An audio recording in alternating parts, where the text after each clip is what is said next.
Okay, we are underway with Jack Bech from LSU, moved from tight end to wide receiver. If you have any questions, Jack is ready for you.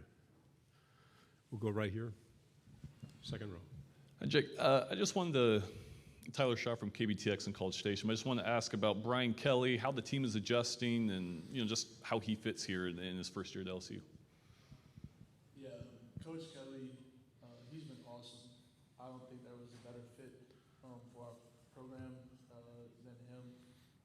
What he's done already the past couple of months has been awesome. He's really put in a lot of standpoints like accountability, mindset, thinking properly, grit, grind, and just always doing everything the right way, that be inside the walls of football or out. Second row on the left, please.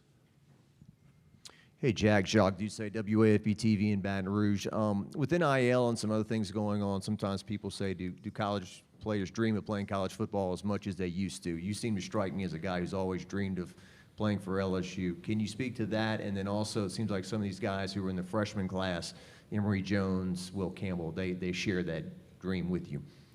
Definitely. Being from the state of Louisiana, growing up a LSU fan, Saturdays were always devoted in the fall for watching LSU, whether that be in Baton Rouge or back in Lafayette where I'm from. So, and always growing up, you go look at pictures of me as a kid, I'm probably going to have one LSU shirt. And it goes the same way, like Emory, Walker, Will, Mason Smith, just all those homegrown kids. It just means a little bit more whenever you're playing, for LSU, being from Louisiana. You want to put on for your state, you want to put on for your family, your friends, and different things like that. So it's been just awesome, being able to play here at LSU. To your right, second row. Hey, were you surprised at all with Max Johnson, transferring, and just with your experience playing with them, just how do you feel like he is going to adjust and play at A&M in his new role? Yeah, Max is a very talented quarterback at LSU. He obviously left to go to Texas A&M. We haven't spoken much, not because of ill will or anything like that, just because, we've been doing our own thing. But no, I think Max is going to do great. We wish him the best of luck and, hope everything goes well with him. Fourth row. Hey, Jack. Dan Peck, ESPN 106.7 in Auburn. Seems like a common thread around a lot of SEC programs this year is there's a veteran quarterback from the transfer portal, newly arrived on campus, competing for the job. You have one of those at LSU in Jaden Daniels. Can you tell us about your impressions of Jaden and sort of where he shapes up in the quarterback battle to be your quarterback this fall? Yeah, definitely. Jaden obviously played a couple of years at Arizona State. Absolute baller. Definitely more of like a dual threat style QB. He has wheels. He hit over like 21 miles per hour during one of our spring practices. So definitely whenever that pocket collapses, like he's going to be able to get out, run the ball, throw the ball, do whatever's needed, for him to be able to make the play work. But at the same time with the QB battle, us as players, we're going to control what we can control. And it's just going to come down to, obviously, fall camp is going to be huge for the quarterback battle, but also the style of play that, Coach Denbrock, Coach Kelly, and Coach Sloan want. And like I said at the end, it's going to be their decision on who gets the job. But I'm just as excited as anybody else to see who gets the job day one. We'll stay on the left, third row. Beth Wool, WHNS in Greenville, South Carolina. The NIL situation, has that changed the dynamic at all in the locker room? I mean, I'm sure you guys are aware of who's getting what. How is that handled in the locker room and in the camaraderie situation? Actually, for us in our locker room, we don't really talk about NIL much. Obviously, like you see posts and you see different things like that, but rarely, really, I've never heard it. Does anybody really get to talking about like money or the different things they get from it? We're all brothers, and even if you do have a guy that's making a little bit more money than the other person, he's always going to take care of his brother to the right or left of him. So that really hasn't been a problem at all, and we're all, for our guys that are making the money, they deserve it and we're happy for them. But at the same time, we don't really talk much about it, and that's definitely not something that like gets in our way. In the middle, 4 rows back.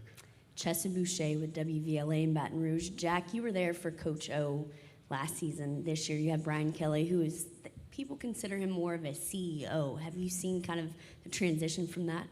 Yeah, first I just want to say, without Coach O, I wouldn't have had the opportunity to play here at LSU, so definitely, like, all my thanks to him. But yeah, Coach Kelly, he does everything very specifically. He's moving chess pieces. Everything he does it for a purpose, and he knows that once he does one thing, he knows what the outcome is going to lead to. So yeah, definitely very strategic in everything he does. Just like the staff he put together. Like, there wasn't one coach he just got to fill the spot. It was a very, like, strategic move, and he knew what he wanted and what he was going to get out of those coaches once they got here. Fifth row on the left. Hey, Jack, Dan Peck again from ESPN 1067. What else can you tell us about the receivers room at LSU this year? I know Keyshawn deciding to stay is huge for you guys, and it's a team that is usually talented at that position. What can you tell us about your position mates at wide receiver this year? Yeah, our wide receiver room is stacked, and we're headed by one of the best wide receiver coaches in college football, with that being Coach Hankton and Coach Carter. Yeah, our wide receiver room, you could put on a blindfold, put all the names in the hat, pick a name out the hat, and, that person is destined to go off. There's nobody in that room that's even close to being just average. Everybody in that room is a very good football player, a very good athlete, route runner, and then on the mental side, knowing the defenses and everything like that. But what I think is going to elevate us is, like I said, is our coaches. Coach Hank, he started so much about on the field things, obviously, but also about just off the field stuff, just how to be a man and how to take accountability for all the decisions you make, even if it might not be a good one, just to take accountability for it and to learn from your mistakes. Right here in the middle, fourth row again. You brought up Coach Hankton. I know it's only been a few months with him, but aside from the off-the-field stuff, kind of what have you learned from him so far? Yeah, kind of like what I just said, just kind of how to be a man and to take accountability for every choice you make, good, bad, or indifferent. Not only that, but to also just always be, like, kind to people. Some people are going through stuff that you don't know about, and, you might not think that even of them. So just always be nice to people. And one of the things we did whenever we first got in there, we, like, kind of stated our why and why we do different things, if that be a struggle or if that just be because you want to be great at football, or whether it would be so you kind of got to, like, deep dive and learn about everybody in the room, because everybody had to do it. So it kind of just lets you know more about your teammates and the people around you, to know, like, if they need that help or if they need that call, that you'll always be there for them. In the middle, third row again. Jack, you stepped in obviously as a freshman and made an immediate impact. You caught a touchdown at Alabama. You weren't wide-eyed about anything, but what's the biggest takeaway from year one? What do I need to improve upon? What did you learn playing in the SEC into year two? 360 rotation. I want to get bigger, stronger, faster, because in the SEC, if you don't elevate and transform like that, then you're behind par. Everybody in the SEC, week in, week out, is very good team, very good cornerbacks, and they're going to be NFL guys. So, you're always going against kids, or not kids, against men that you're going to see now, and if you make it to the league, that you're going to see in the league. So, you always have to be on top of your game. You always have to be elevating, whether that be in season, off season. You always have to be watching what you do and getting better at it. Because if not, like I said, you're just going to be behind. So you always have to stay on top of the ball and on top of your game. Final two questions first. Yeah, Rob Brown, Sidelines.live in sports radio in Memphis. How relieved are you to get to actually play a damn football game and quit talking about the portal and NIL, especially playing a name like Florida State in the Superdome? Because we've got a LSU Tiger for life, Frank Duffy, on with us a lot, talks about, man, there's nothing like opening weekend, especially against a big-name opponent. Yeah, and especially in New Orleans, the city of New Orleans is going to be on fire.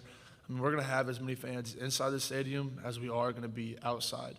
No, especially a big venue like that, it's going to be awesome. I'm very excited to pad up again and to start playing some more games, and to see how all the hard work we've put in this offseason, to see it transform and come into our gameplay. Final question here in the middle again. I have to ask you, Jack, most of the times at SEC Media Days, it's juniors or seniors, guys that get to represent the university. You're here as a sophomore. What did it mean to you when you found out? Yeah, everything.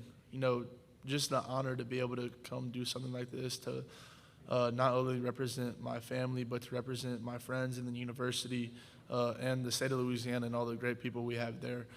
Just truly an honor and a blessing. And obviously, I'm a Catholic, so, I'm blessed. Without God, I can't really do anything, but with Him, I can do all things. So definitely just very honored and blessed to be able to partake in this event. Thank you, Jack. Good luck this year. Thank you.